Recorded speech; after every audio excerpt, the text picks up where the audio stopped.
Have you ever heard about cognitive bias? Well, that's what we're talking about in today's video, so let's get into it.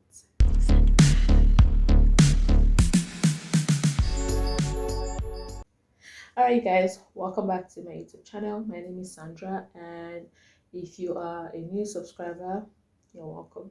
If you're a returning subscriber, thank you so much for coming back. Alright, so if you haven't subscribed so far, please go subscribe. Yeah, I'm waiting for you. Go subscribe.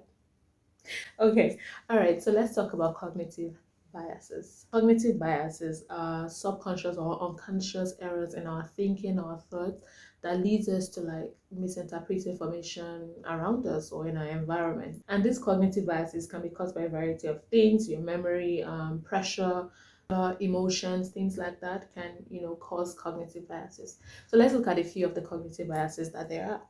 Before I talk about the different cognitive biases that there are, I just wanted to state out there that this video is solely for educational purpose and mainly just a self-development to help you understand yourself better, see yourself in a different light and also from a different perspective, and help you to understand some of the decisions you make, who you are as a person, and things like that. So you can check this on your self-development course.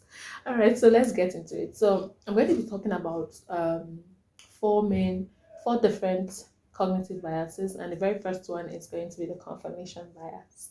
So confirmation bias is our tendency to receive new information and use it as a confirmation to our original or existing thoughts, patterns, beliefs, and all of those things.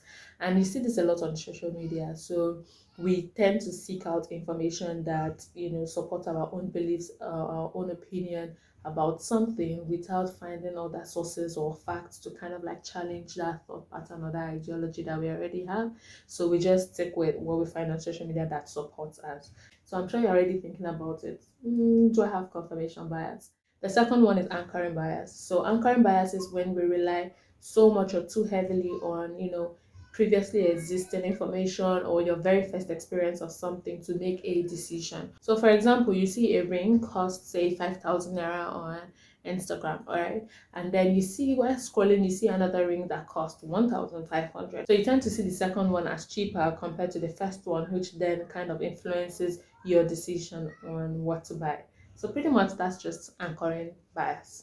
All right, let's look at the next one. So the next one is self-serving bias. So self-serving bias is your tendency to attribute, or take responsibility for positive things while you attribute the negative ones to external factors. Now, for example, you are driving in Lagos on a hot afternoon. So let's say somewhere in VI where the traffic lights work. So you're driving and you are the traffic light and it's currently red. So immediately it turns green. Somebody just cuts in front of you and starts driving. So you automatically attribute that to them being a bad person. They're not patient. They couldn't wait. Nigerians and they're impatient. Okay, now let's rotate that table. So you are the person who is cutting in front of someone else. Your self-serving bias would be that I am a good person. It's just that I am late for work, or I am, late for an appointment or something. That is your self-serving bias. So when the other person caught in front of you, you didn't think that they were late. You just thought they were really, really impatient.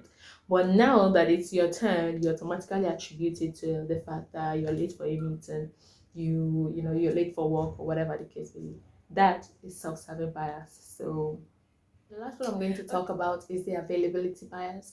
So the availability bias is the tendency to think that certain things, because they come more to mind or more readily to mind, are more common than they actually are. So for example, maybe you've been watching a lot of series, documentaries, or movies about serial killers or plane crashes, will make you now begin to think that serial killers and plane crashes occur way much more than they actually are, or than the case is.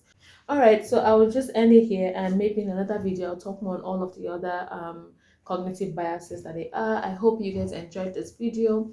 Please do not forget to leave this video a thumbs up. Leave me a comment about which bias you think you may have experienced or are experiencing, and also tell me about all the other biases that you think are out there, and I will see you guys in the next video. Bye.